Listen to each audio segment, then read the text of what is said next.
A paz seja convosco. Amém. Ele está no meio de nós. Amém. Louvamos a Deus por mais esta oportunidade que o Senhor nos dá de estar. Tem uma palavra de Deus para você nesta noite. Amém. Glória a Deus. Que ela possa dar direção a você, consolar o teu coração, exortar você nos seus erros, levar você mais para junto do Pai. Em nosso último encontro, estivemos meditando sobre o tema como não orar. Trabalhamos este erro na semana passada sobre o conceito de que algo que não é feito com a motivação correta ou que ocorre sem a consciência devida está errado. É desperdício. Algo extremamente condenado por Cristo em seus dias e refletido nos nossos dias de hoje através da palavra de Deus. E é denominado de Escrituras. As Escrituras são aquelas que condenam a ação da hipocrisia. Pessoas naquela época e ainda hoje oravam, porém as suas orações elas não refletiam, primeiramente, uma vida realmente transformada, uma versão prática, em que as pessoas pudessem realmente ver a mudança tangível na vida de cada um. Outro problema eram palavras repetidas como um mantra e que não geravam nenhum tipo de meditação no significado do que estava falando. Era simplesmente uma repetição, mais nada. Em terceiro, orações que eram apenas para obter ou receber o louvor dos homens. Ainda hoje pessoas oram para receber o louvor dos homens. Nada disso é aceito pelo Pai, a não ser que sejam orações que venham a partir de corações regenerados por Cristo. Só é possível para o homem encontrar e agradar a Deus no caminho da obediência. O Senhor, Ele mostra o caminho e ordena que nós sigamos este caminho. A palavra de hoje tem como título A Casa do Nosso Pai, onde Ele habita, onde está esse Deus que é transcendente e é imanente. Nós vamos falar um pouco mais sobre isso. Quero convidar você a ficar de pé em reverência à palavra de Deus e abrir as Escrituras Sagradas no Evangelho de Mateus, capítulo 6. Evangelho de Mateus, capítulo 6. Verso 9 em diante. Evangelho de Mateus, capítulo 6, versos 9 em diante. Assim diz a palavra de Deus. Portanto, vós orareis assim: Pai nosso, que estás nos céus, santificado seja o teu nome. Venha o teu reino. Faça-se a tua vontade, assim na terra como no céu. O pão nosso de cada dia nos dá hoje. Perdoa as nossas dívidas, assim como nós temos perdoado aos nossos devedores. E não nos deixe cair em tentação, mas livra-nos do mal. Pois teu é o reino, o poder e a glória para sempre. Amém. Senhor, lemos a tua santa e bendita palavra, tua palavra que transcende épocas e eras, que nunca irá deixar de ser proclamada nem de se cumprir. Nós, Pai, nos prostramos diante da tua palavra, pedindo que o Senhor, através do teu Espírito Santo, fale conosco. Nos dê um recado santo aos nossos corações. Peço, Pai, que o Senhor possa me dar a capacitação necessária para trazer este recado que o Senhor tem para os teus filhos e as tuas filhas nesta noite. Oro em nome de Jesus. Amém. Podeis se assentar em nome de Jesus. Até semana passada, nós falamos como não se deve orar. E os discípulos, eles olham para João Batista, ensinando as pessoas a orar, Eles oram, olham para os fariseus, e os fariseus, eles ensinavam os seus discípulos também a orar. E naquele momento, os discípulos de Jesus, os apóstolos, eles olham para Cristo e falam: nos ensina a orar. Quero pedir que você preste atenção no que vai ser falado nessa noite, porque eu vou usar algumas palavras mais difíceis, eu vou aprofundar um pouco, vou sair um pouquinho do básico, e vou falar de alguns conceitos de teologia mais profundos. Se você não estiver ligado, vai passar e você vai falar assim: a palavra não falou comigo. É claro, você está olhando para tudo, menos para o que eu estou falando. Se você não prestar atenção, você vai se perder. Então preste atenção no que eu vou falar. Primeira parte que nós vamos meditar, hoje nós vamos meditar, se Deus assim o permitir, em Mateus capítulo 6, verso 9 apenas. A parte A do versículo diz: portanto, vós orareis assim: Pai nosso que estais nos céus. Oração ou reza? Orar ou rezar. Já comentei isso em algumas dominicais, mas nós temos algumas pessoas novas que é importante nós falarmos. Orar e rezar é a mesma coisa. São duas palavras que dentro das escrituras sagradas, quando você pega os originais, eles são a mesma tradução. Se convencionou que no catolicismo romano as pessoas rezam e os evangélicos eles oram. Mas isso não é verdade. As duas coisas são iguais. Se assim não fosse, Jesus não falaria para os seus discípulos: orem assim, dessa maneira. Se for o caso, repitam o que está sendo falado e não há nenhum tipo de problema. O problema é que os hipócritas, eles repetiam as palavras como um mantra, sem buscar o significado de cada palavra. Orar ou rezar é a mesma coisa.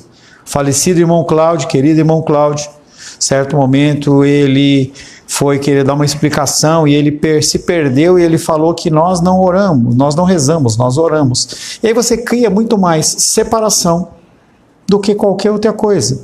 Nós não estamos aqui para criar divisão. A divisão ocorre quando nós falamos da palavra de Deus. E aí você realmente tem que ter uma divisão daquele que segue e aquele que não segue. Ou você é uma pessoa que ouve a palavra como um ser inteligente, a coloca em prática, ou você é como aquele povo da semana passada, que é aqueles hipócritas e fariseus. Com frequência eu medito em por que Jesus ensinou seus discípulos a reconhecer na oração o lugar da habitação de Deus. É por isso que eu brinquei com os meninos, em que falava: faz o céu descer. O céu não vai descer. Não vai descer. Quando nós olhamos dentro da condição de fim dos tempos, a gente vê a figura de Cristo vindo até as nuvens, e aí nas nuvens a igreja, dentro de uma vertente de escatologia, que é a doutrina do fim dos tempos, a igreja ela sobe e se encontra com o Senhor nos céus. A próxima ação após isso, em que realmente há essa manifestação, é a manifestação em 1 Pedro, em que a terra ela é consumida pelo fogo para que haja um novo tempo, um novo céu e uma nova terra. O céu, não a terra, é a residência do nosso Deus. É lá que o Senhor habita. Ele habita e vive na eternidade. Não há casa física que possa conter Deus, pois a sua magnitude é imensurável e infinita. Nada pode conter Deus. Essa ideia está presente na Bíblia, principalmente na resposta de Salomão a Deus, e é reforçada por vários ensinamentos cristãos. 1 Reis, se você quiser abrir, fique à vontade, eu não vou aguardar. 1 Reis, capítulo 8, verso 27. 1 Reis, capítulo 8, verso 27, diz assim: mas de fato, habitaria Deus na terra? Eis que os céus, e até os céus dos céus, não te podem conter, quanto menos essa casa que eu edifiquei. Quando você vê a referência céus, nós estamos falando de universo. Tudo o que é criado dentro desta caixa, planetas, constelações, galáxias. E aí ele vai com o termo céus dos céus, em que ele amplia isso também para o campo espiritual. Sabemos que Deus é essencialmente infinito e onipresente, e que não pode ser contido em lugar nenhum. A morada do Altíssimo não se limita a construções humanas, porque nos reunimos então num local físico. Isso aí tem a ver com muito mais a Constituição brasileira, em que nós precisamos, no CNPJ, nós temos que ter, para a gente poder alugar um imóvel. Tem muito mais a ver com o contexto social do que espiritual. As igrejas, por exemplo, na China, esses dias que passaram, nessa semana, algumas igrejas elas foram fechadas e pessoas elas foram presas, simplesmente porque a palavra de Deus estava sendo pregada. Estava vendo um videozinho lá de um rapaz numa esquina lá na Inglaterra, pregando a palavra de Deus, e as pessoas começaram a mandar mensagem que aquele homem ele estava perturbando a ordem, e ele foi abordado por policiais em que ou ele parava de pregar, ou ele era preso. Esse é o contexto que nós vivemos hoje. Deus, ele é onipresente, ele está em todos os lugares. Ele não se restringe a templos, ele não se restringe a igrejas ou edifícios físicos. Ainda assim, Jesus diz que devemos buscar esse Deus que está nos céus. Gênesis capítulo 28. Gênesis capítulo 28, versos 16 e 17. Jacó, toda aquela história dele, ele está fugido lá de Labão e ele está naquele momento ali de oração dele. Gênesis 28, versos 16 e 17 diz assim: Despertado Jacó do seu sono, disse: Na verdade o Senhor está neste lugar e eu não sabia. E temendo disse: Quão temível é este lugar! É a casa de Deus, a porta dos céus. E ele tem a visão dos anjos subindo e descendo. Quando o primeiro astronauta russo, chamado Yuri Gagarin, retornou da sua viagem ao espaço, ele, que era ateu, fez uma observação sarcástica, dizendo: Por mais que eu tivesse procurado no espaço Deus, eu não o encontrei. O que ele não entendeu é que ninguém precisa ir para o espaço sideral, ou ir para o monte, ou para qualquer lugar, para ver as múltiplas evidências da existência do Criador, uma vez que toda a terra está cheia da sua glória. Isaías, capítulo 6, verso 3.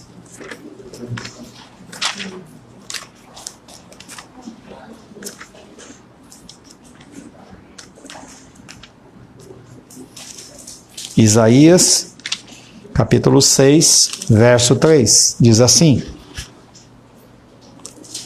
E clamavam uns para os outros, dizendo: Santo, Santo, Santo é o Senhor dos exércitos, toda a terra está cheia da sua glória. Se você for para Romanos, você vai ver que os seres humanos eles são indesculpáveis em reconhecer Deus, porque Deus ele se manifesta na natureza, em todo o ambiente, em qualquer lugar você consegue perceber Deus. Onde Deus habita? Na terra, como Jacó disse, nos céus, como Jesus está falando. Temos a tendência de pensar no céu em termos de forma geográfica. Então você olha, sai aí de noite ou de dia, você olha e fala assim: poxa, Deus está lá em cima olhando. Nós pensamos em altitude, em geografia, que nem esse astronauta, quando ele está lá no espaço, ele olha e fala assim: cadê Deus? Talvez ele pensasse que tivesse um trono, alguma coisa desse tipo. A palavra empregada no Novo Testamento, grego para paraíso, é a mesma utilizada para o céu. Assim estamos acostumados a pensar no paraíso como lugar acima de nós, lá no alto céu, além do espaço sideral, onde nem mesmo as lentes precisas do mais poderoso telescópio poderiam capturar a residência de Deus. No entanto, não devemos pensar nos céus onde Deus habita. Não devemos pensar no paraíso de uma forma geográfica, como se ele estivesse perto de Santa Maria, ou em qualquer cidade, ou perto de algum lugar, ou em Jerusalém. Não é em Jerusalém que lá Deus habita. Não é isso. É simplesmente uma condição simbólica. Semelhantemente, temos que pensar em Deus também como não sendo alguém preso ao tempo. Deus ele não é preso ao espaço geográfico, e ele não é preso ao tempo. Lucas capítulo 23, verso 43. Lucas 23, 43, diz assim: em verdade te digo que hoje estarás comigo no paraíso. Jesus, nesse momento, ele não está falando o conceito temporal, ele está falando o conceito eterno. E Deus não mente, Cristo não mente. Realmente, naquele momento, havia a condição de uma conexão do céu com a terra, dentro de um espaço que era muito mais abrangente do que simplesmente horas marcadas no relógio. Devemos pensar a respeito de Deus, mas a maneira como a Bíblia o expressa, como estamos tratando de algo sobrenatural e que nenhum experimento científico pode atestar, nós cremos pela fé. E para este fim, eu trago uma pequena comparação para você.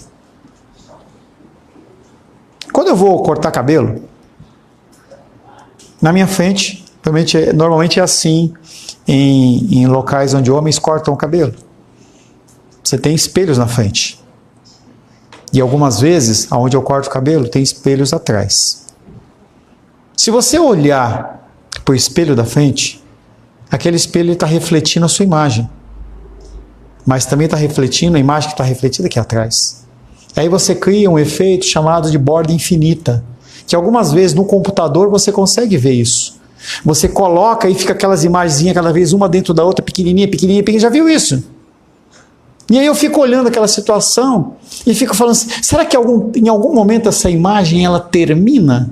Será que você chega realmente no fim daquela reprodução? E a verdade é que não.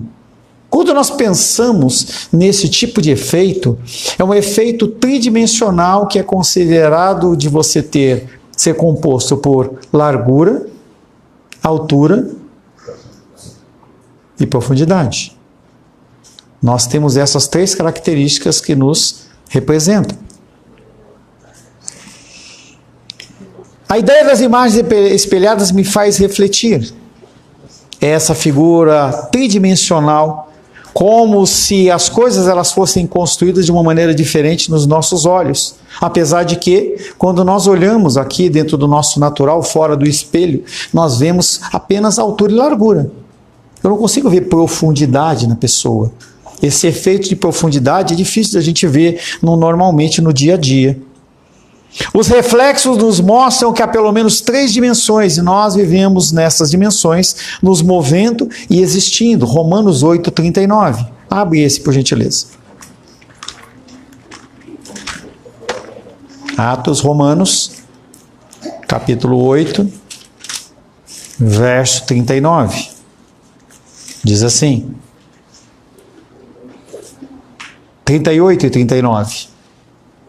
Romanos, capítulo 8, versos 38 e 39 diz: porque eu estou bem certo de que nem a morte, nem a vida, nem os anjos, nem os principados, nem as coisas do presente, nem do porvir, nem os poderes, nem a altura, nem a profundidade, nem qualquer outra criatura poderá nos separar do amor de Deus que está em Cristo Jesus nosso Senhor. Esse versículo diz que em qualquer ambiente, em qualquer situação, Deus está conosco. Ele é aquele que nos guarda, aquele que nos protege, aquele que nos acompanha por toda a nossa caminhada. Todavia, eu não acredito que seja o fim da realidade. Há, como se costuma dizer, muito mais do que os olhos conseguem ver. Então eu olho, por exemplo, para a figura do Nicolas e eu tenho que ver muito além do que essa pessoa cativante que ele é, alegre e feliz, do que simplesmente isso. Há muito mais. A gente tem que aprender a ver as pessoas além do que ela está mostrando. As pessoas, elas carregam dor, as pessoas, elas carregam uma série de sentimentos e coisas dentro do coração dela, que se você não for além daquilo que é óbvio, você se prende naquilo que é natural. E nós temos que aprender a ver desta forma, que é exatamente como Deus nos vê. 1 Coríntios capítulo 2, verso 9. Será que, falávamos hoje pela manhã, será que a nossa existência, ela é uma existência que ela fica apenas refém daquilo que nós vemos, daquilo que nós tocamos? A palavra de Deus diz que não. 1 Coríntios 2,9 é um versículo que nós temos repetido com muita frequência. Nem olhos viram, nem ouvidos ouviram, nem jamais penetrou em coração humano o que Deus tem preparado para aqueles que o amam. Aleluia. Altura, largura, profundidade. Aonde você estiver, Deus está com você. Glória a Deus. Por isso que se fala que o anjo do Senhor, não são os anjos, isso é uma tradução errada, tá? O anjo do Senhor acampa ao redor dos que o temem. Não um monte de anjinho. É o anjo que representa a figura de Cristo. É Cristo que, como lá no Salmo 91, ele coloca nós debaixo das suas asas. Como também nos evangelhos ele diz, eu como uma galinha queria colocar você debaixo das minhas asas. Ele é o anjo do Senhor. Não é qualquer anjo, é o anjo do Senhor. Creio que a fronteira entre o céu e a terra, entre o natural e o sobrenatural, não é geográfico. Você não consegue alcançar, mas isso é dimensional. Portanto, o céu não está lá em cima. O céu não está aqui embaixo. Ele não se encontra em nossa realidade, mas mesmo assim está perto de nós. Na verdade, está dentro de nós, Mateus 1:23. Evangelho de Mateus, capítulo 1, verso 23.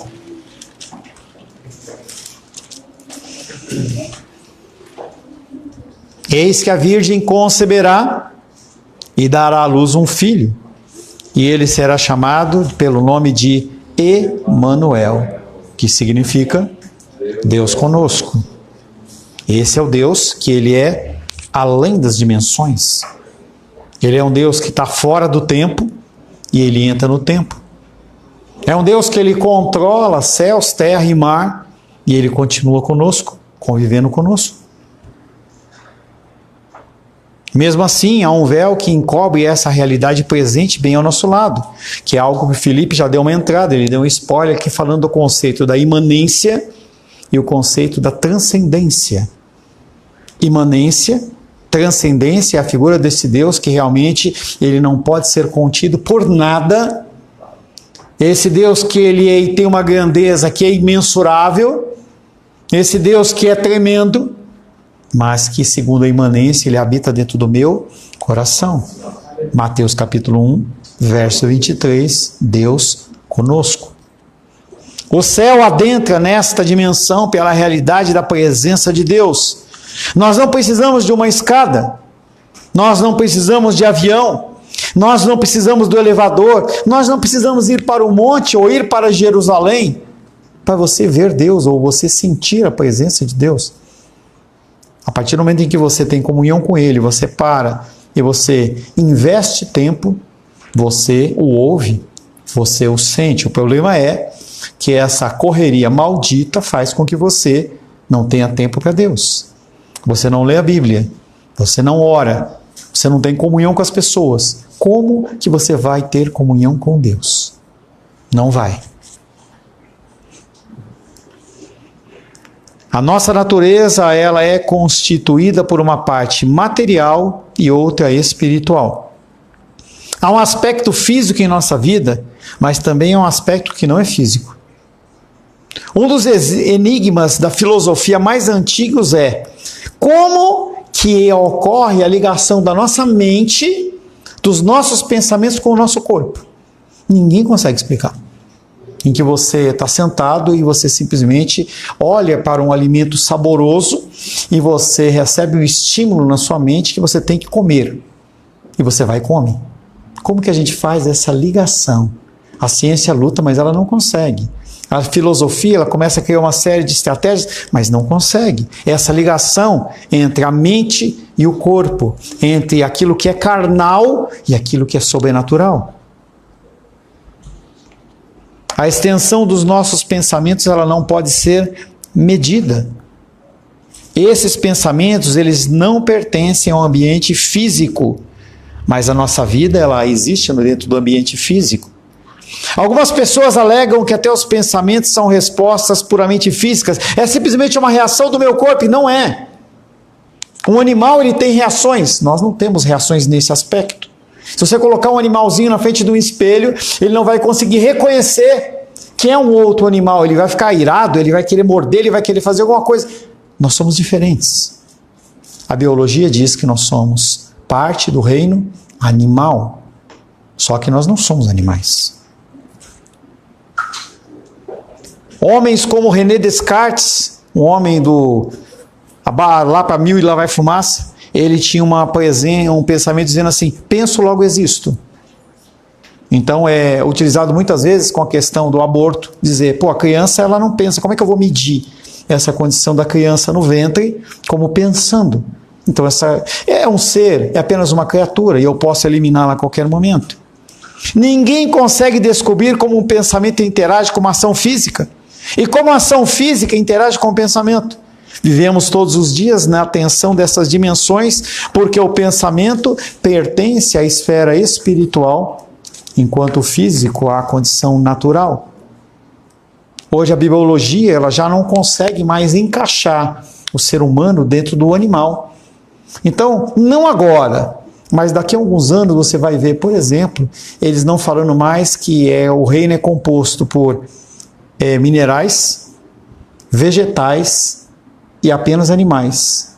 Para eles não falarem espiritual, eles usam um termo semelhante que chama espiritivo, que quer dizer que os seres humanos, eu e você, nós temos a capacidade de pensar algo que o animal não pensa. O macaco não pensa. O golfinho, ele não pensa. Eles agem com reações, talvez mais similares ao ser humano, mas eles não pensam. Então hoje, dentro das camadas mais estudiosas ou mais acadêmicas da biologia, não se fala mais sobre a condição de o homem é um animal. Mas o homem, o ser humano é um ser diferente. Ele tem essa condição do pensamento. Agostinho e outros teólogos entendiam que quanto mais sondamos as coisas de Deus com a mente, quanto mais profundamente refletimos sobre ele, mais perto ficamos da sua plenitude, da sua realidade. É por isso que eu exorto vocês, todo o tempo, meditem na palavra de Deus. Meditem na palavra de Deus, para você conseguir entender e transcender os seus pensamentos para além daquilo que você vive hoje.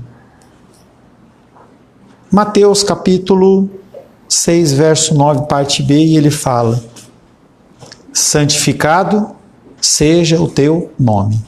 O nome de Deus, ele é santo.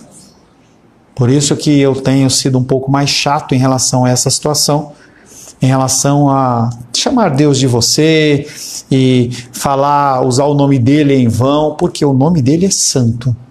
Como o Felipe falou, os anjos, eles não têm outra coisa a falar a não ser santo, santo, santo. É isso que eles falam diante da majestade de Deus. Eles não conseguem encontrar nenhum outro adjetivo. E como mesmo Felipe disse, parece que o Felipe ele leu a minha cola, mas ele não leu. Simplesmente nós estamos sendo movidos pelo mesmo Espírito. Glórias a Deus por isso. E o que acontece eles não têm outra coisa a falar. Porque Deus ele não é amor, amor, amor, ele não é ódio, ódio, ódio, ira, ira, ira, mas ele é santo, santo, santo.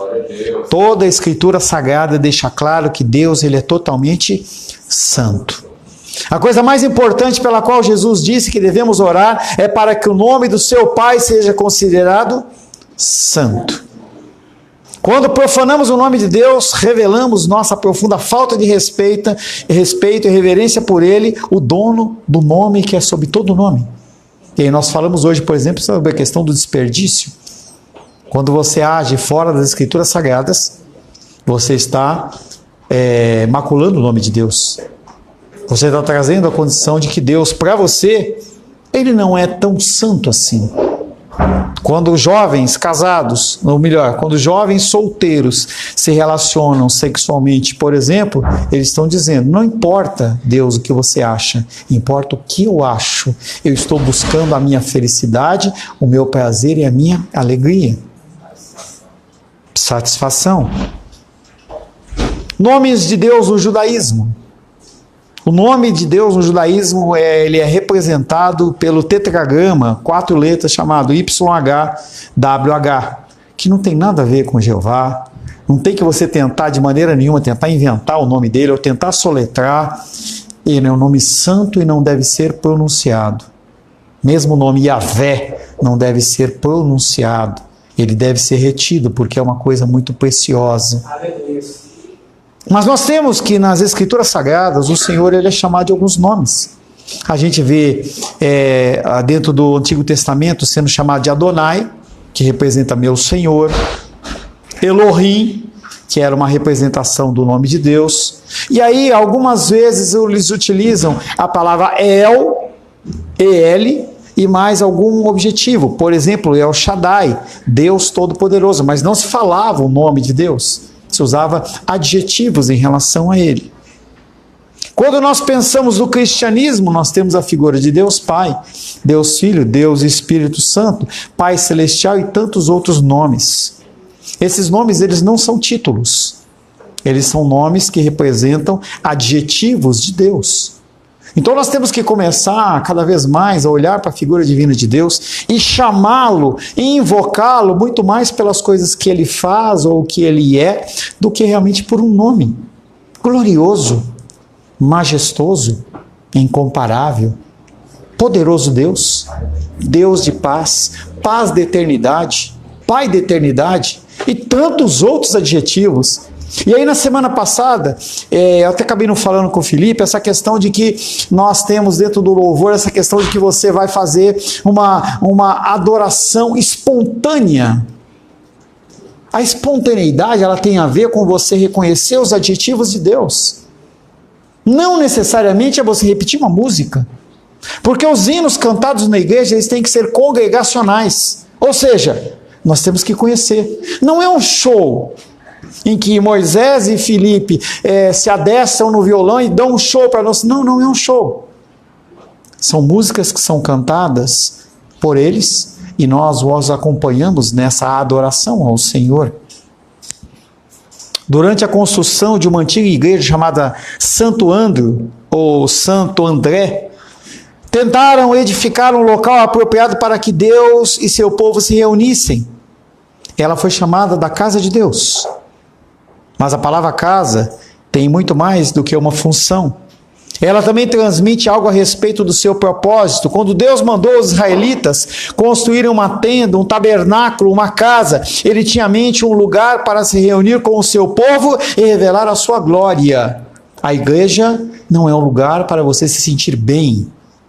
É um lugar em que você vem trazer a sua adoração, em que você olha para a sua segunda, para a sua terça, para a sua quarta, para a sua quinta, para a sua sexta, para o seu sábado, e fala, o meu Deus, ele é digno de louvor, e eu vou à casa dele, porque eu não posso conter isso apenas no meu coração, eu tenho que expressar publicamente que ele é santo.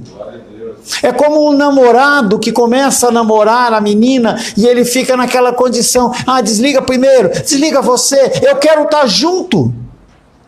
Não tem casamento que perdure nessa condição de que você não quer estar perto. Esse relacionamento nosso com o Senhor tem que ser semelhante a isso. Em que você fica ávido por você vir à casa do Senhor. É por isso que na minha cabeça não entra, entendeu? A pessoa ela decide ficar em casa.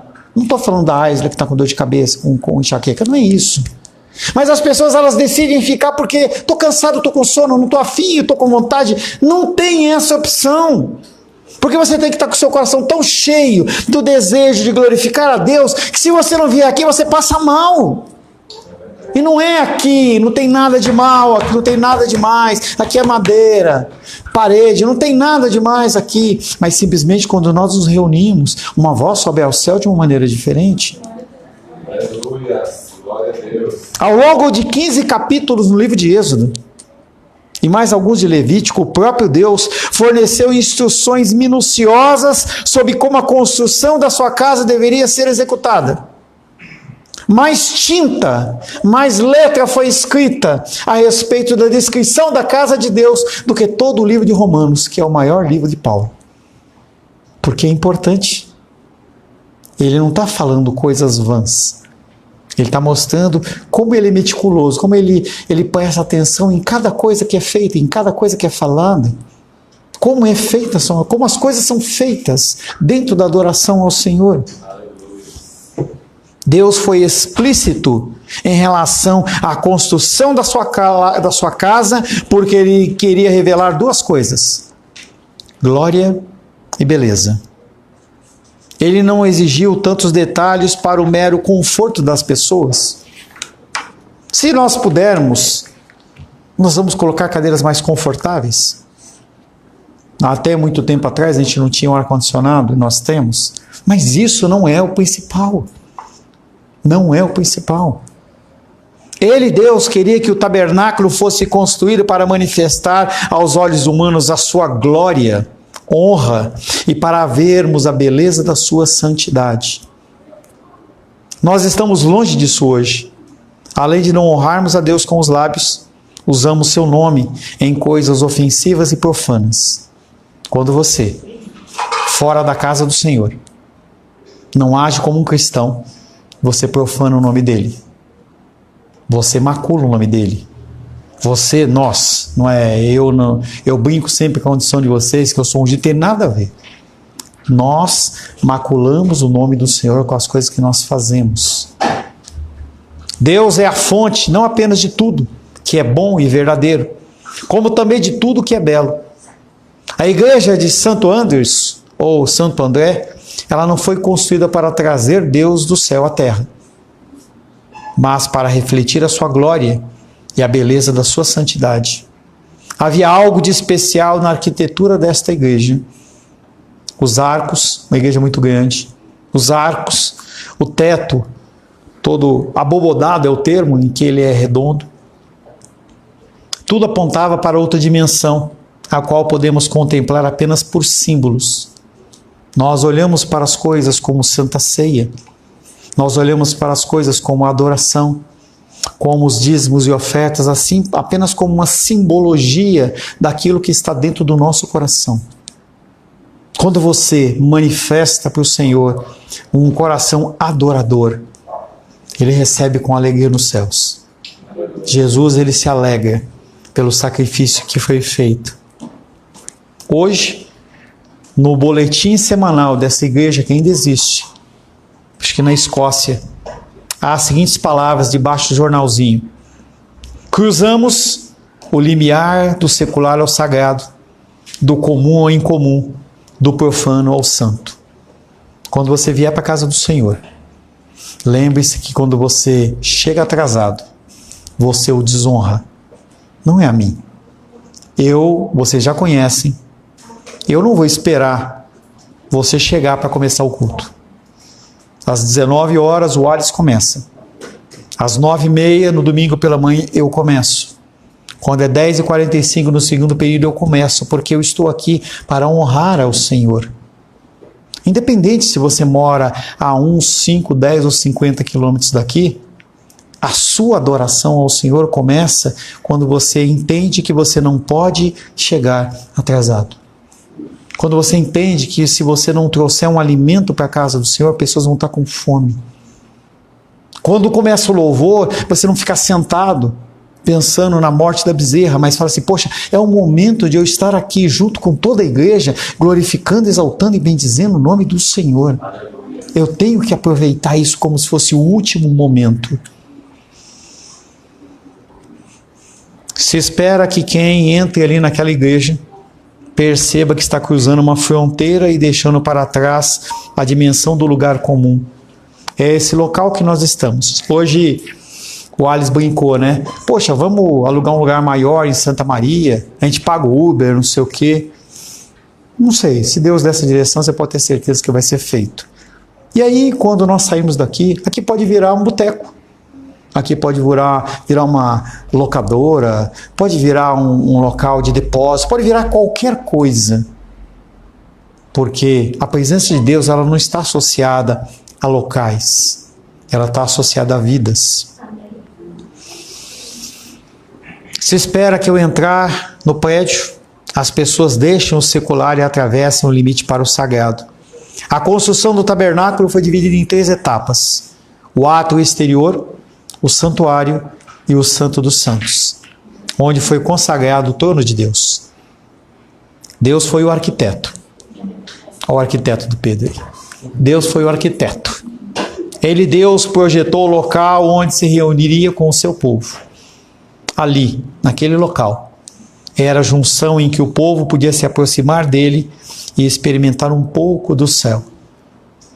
É isso que queremos cada vez mais, quando nos reunimos para adorar, provar um pouco da figura e da presença de Deus. Algo que você tem a liberdade de fazer na sua casa, de você parar em algum momento do seu dia e você simplesmente se dedicar a uma leitura da palavra, a um tempo na meditação com o Senhor. Uma coisa que eu tenho feito, e se você quiser, você pode fazer também, abrir o seu celular e lá no YouTube digitar cantos gregorianos em salmos. E você vai ouvir aquilo te leva a um plano melhor, é uma coisa estranha, é um negócio diferente. Talvez você precise de um pouco mais disso, para você poder reconhecer um pouco mais a figura de Deus na sua vida. Você ser grato, você ser uma pessoa que consegue olhar para Deus. Mas se você tiver um coração apenas murmurador, um coração que olha apenas para as coisas ruins, você não vai conseguir ver Deus. Talvez você consiga ver apenas a figura de Satanás em todos os lugares. Nós vivemos em dias maus, sim.